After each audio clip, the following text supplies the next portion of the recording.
As the diplomatic air crackled with palpable anticipation, on the very cusp of a momentous global summit poised to redefine the landscape of international collaboration, a declaration of immense significance and pressing urgency was unveiled for all the world to witness. Tomorrow, my commitments will lead me to the city of Sevilla, where I am slated to attend the 4th International Conference dedicated to the critical matter of financing for development. This undertaking is a monumental one, a joint endeavor we are proud to co-host in the closest of alliances with the esteemed nation of Spain. Nevertheless, prior to my departure and my full immersion into the intricate deliberations of that vital assembly, I feel an overwhelming sense of duty, a profound moral obligation, to address the ongoing and deeply distressing situation that continues to unfold in the Gaza Strip.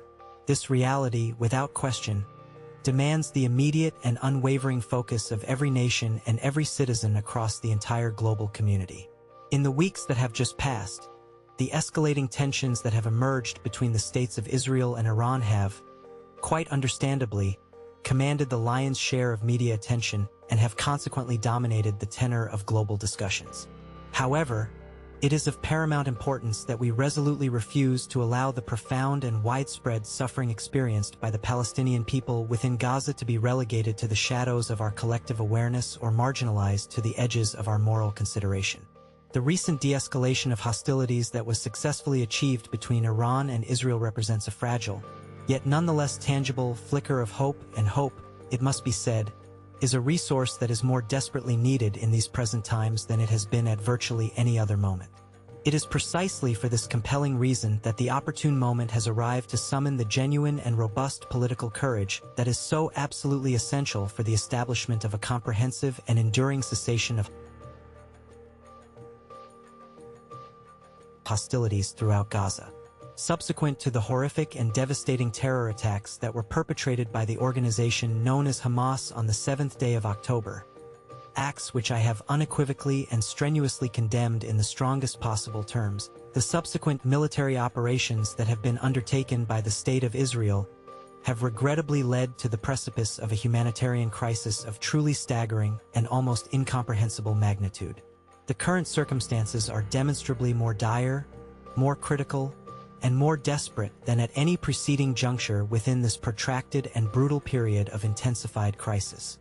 Entire families have been uprooted from their homes not merely once, but repeatedly, and they are now confined to an infinitesimally small portion of territory that encompasses less than 1/5 of Gaza's entire geographical expanse. Even these increasingly constricted areas, which were intended to serve as final havens, remain under a constant and immediate threat of further peril. The catastrophic effects of explosive ordnance are tragically falling upon rudimentary shelters, upon families huddled together in desperate proximity, and upon those individuals who possess absolutely no other recourse, no further avenues of escape. People are losing their lives while engaged in the most basic, the most fundamental, and the most desperate of human endeavors, the simple act of attempting to procure sustenance for themselves and for their beloved dependents. The search for the most basic necessities of life must, under no circumstances, ever be permitted to culminate in a death sentence. Allow me to articulate this with the utmost and absolute clarity. Israel, by virtue of its status as the occupying power, is unequivocally bound by the fundamental tenets of international law to not only consent to but to actively and diligently facilitate the unimpeded delivery of humanitarian assistance. In stark contrast to these legal obligations, however, the vital humanitarian operations are, in practice, being systematically and deliberately obstructed. For a continuous period that now exceeds 3 months, the ingress of absolutely essential shelter materials, as well as the critical fuel required to sustain vital services, has been consistently and regrettably denied. Medical professionals are being compelled to confront an agonizing and impossible choice. They are forced to decide which patient will receive the last remaining vial of life-saving medication, or to determine who will be afforded the last available life support ventilator. The very aid workers who have been dispatched with the noble intention of alleviating the suffering of others are themselves now enduring the pangs of starvation. This deplorable state of affairs cannot, and indeed must not, be normalized. It is an unacceptable reality that cannot be allowed to persist. a remarkably meager assortment of essential medical provisions, a consignment of truly insufficient quantity, finally succeeded in reaching Gaza earlier in the current week.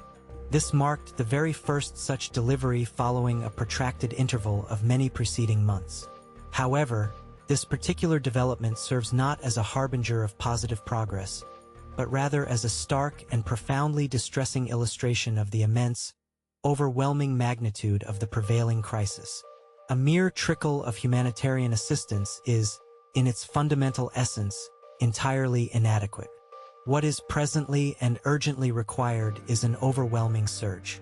That insignificant trickle must be unequivocally transformed into a vast, encompassing ocean of aid.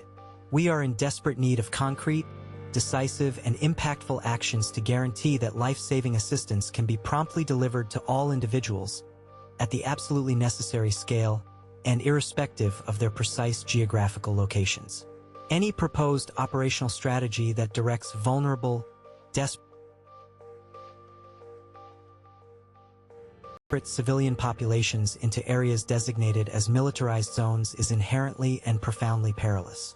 Such actions are demonstrably costing innocent lives. Consequently, the opportune moment has arrived for an immediate and complete cessation of hostilities throughout Gaza, for the swift and unconditional liberation of all individuals currently held captive as hostages, and for the unimpeded, safe, and sustained provision of humanitarian access to all those in need. The formidable challenge associated with the equitable distribution of vital humanitarian assistance must be decisively and effectively surmounted. There exists absolutely no justifiable reason to engage in the futile exercise of reinventing established methodologies by concocting perilous and entirely untested schemes. The optimal solution is already readily available within our possession: a meticulously detailed and thoroughly comprehensive plan, firmly rooted in the fundamental and unwavering humanitarian principles of humanity, impartiality, neutrality, and steadfast independence. We possess the requisite and abundant supplies. We possess the extensive and invaluable experience. Our meticulously crafted plan is directly informed and guided by the clearly articulated and expressed needs of the very populations it is intended to serve. It has been meticulously constructed upon a solid foundation of trust, diligently cultivated and nurtured with communities, esteemed donors, and member states alike. Furthermore, this very plan demonstrably proved its efficacy and operational success during the preceding period of ceasefire. Therefore, it must, by all logical and ethical reasoning, be permitted to function once more. To those individuals who currently occupy positions of significant power and authority, I convey this unequivocal message.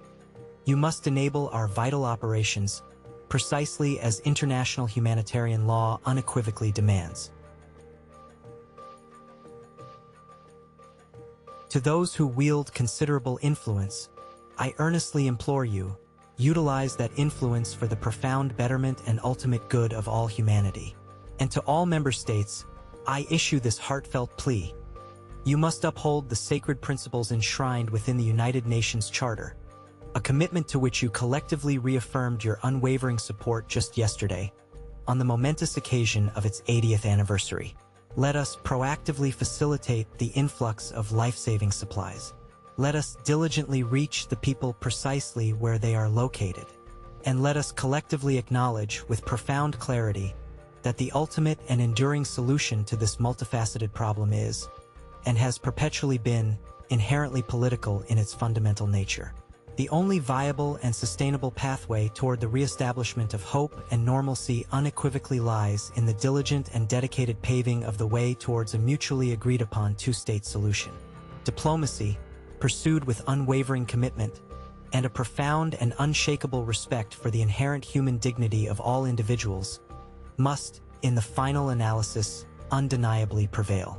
Following the Secretary-General's exceptionally impassioned and compelling address, the forum was subsequently opened to members of the press for their inquiries, and the very first question emanated from a distinguished representative of the Gaza Humanitarian Foundation. The question presented carried a notably sharp and accusatory undertone, asserting that the United Nations had purportedly engaged in a deliberate campaign of misinformation concerning several killings that had allegedly transpired in close proximity to the Foundation's critical food distribution sites. The representative specifically requested a direct and unambiguous response to this exceedingly grave allegation. The Secretary General's reply was delivered with a quiet yet remarkably firm intensity. We did not invent the images that everyone has. As Bollier, a seasoned correspondent representing the AFP news agency, directed his pertinent question toward the deeply troubling and escalating situation currently unfolding in the nation of Sudan. He commenced his inquiry by referencing a formal statement that had been released earlier that very morning by General Buran, which explicitly claimed that the general had indeed participated in a telephone conversation with the Secretary General. According to the precise details of this official statement, the Secretary General had purportedly suggested a one-week ceasefire specifically for the city of Al-Fashir, a proposal that General Buran had subsequently accepted. Bollier sought direct confirmation of this particular account and further inquired whether parallel discussions had also been held with the designated leadership of the Rapid Support Forces, RSF, and, if so, what their ultimate response had been to any such proposals. The esteemed Secretary General unequivocally affirmed the ongoing diplomatic endeavors. We are presently engaging with both parties with that very specific objective in mind, and that was indeed the foundational rationale behind that particular telephone conversation, he elucidated. He then proceeded to underscore the profound gravity of the unfolding circumstances. We are confronting a truly dire and calamitous situation within Al-Fashir, and as you may well recall at a prior juncture, a substantial convoy belonging to both UNICEF and the World Food Programme unfortunately became the target of a bombardment. The individuals residing in that region are enduring extreme hunger and find themselves ensidied in an extraordinarily challenging predicament. Consequently, it is absolutely imperative that we secure a period of designated truce, thereby facilitating the unimpeded distribution of much-needed humanitarian aid. And this accord must be established and communicated several days in advance to meticulously prepare for a truly massive and comprehensive delivery of essential assistance into the Al-Fashir vicinity. He concluded his remarks with an expression of measured hopefulness. I maintain a sense of optimism, particularly given that I received a positive affirmation from General Buran, and I am indeed hopeful that both parties will fully comprehend the paramount importance of averting the unfolding catastrophe that is tragically evident in Al-Fashir.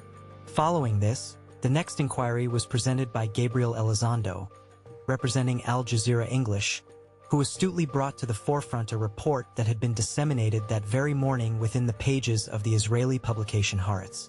He sought to ascertain the Secretary General's considered reaction to the report's disclosures, which purportedly detailed admissions from Israeli military personnel to the effect that they had received direct orders to open fire upon unarmed Palestinian civilians who were patiently awaiting the arrival of humanitarian aid. Mr. Elizondo then followed this with a second, considerably more direct and pointed question. Has the opportune moment now arrived for the collective member states to impose sanctions upon Israel, thereby compelling its adherence to the tenets of international law? In his considered response, the Secretary General navigated this particularly sensitive and intricate subject matter with the utmost diplomatic adroitness and precision, deliberately abstaining from offering any specific commentary on the aforementioned newspaper article. Nevertheless, his pronouncement concerning the broader, overarching principle was rendered with absolute clarity and without any equivocation. Well, we certainly do not require a report of such a nature to acknowledge the reality that there have been a multitude of egregious and unacceptable transgressions against the established principles of international law, he declared with resolute conviction. And indeed, it is an undeniable axiom that whenever a violation of international law occurs, there must be a corresponding and commensurate degree of accountability. This carefully articulated reply artfully succeeded in redirecting the focus away from a singular, specific allegation and firmly towards the paramount and non-negotiable principle of accountability, as mandated by the prevailing global legal framework. The concluding question of the entire session was thoughtfully posed by Joseph Klein, affiliated with the Canada Free Press. He made reference to recent pronouncements issued by Palestinian President Abbas, who had put forth the assertion that the necessary pathway towards achieving a comprehensive and enduring cessation of hostilities within Gaza must encompass not only the secure release of all hostages and the complete withdrawal of Israeli military forces, but also the absolute and total disarmament of Hamas, alongside the unequivocal relinquishment of its pervasive power and established authority.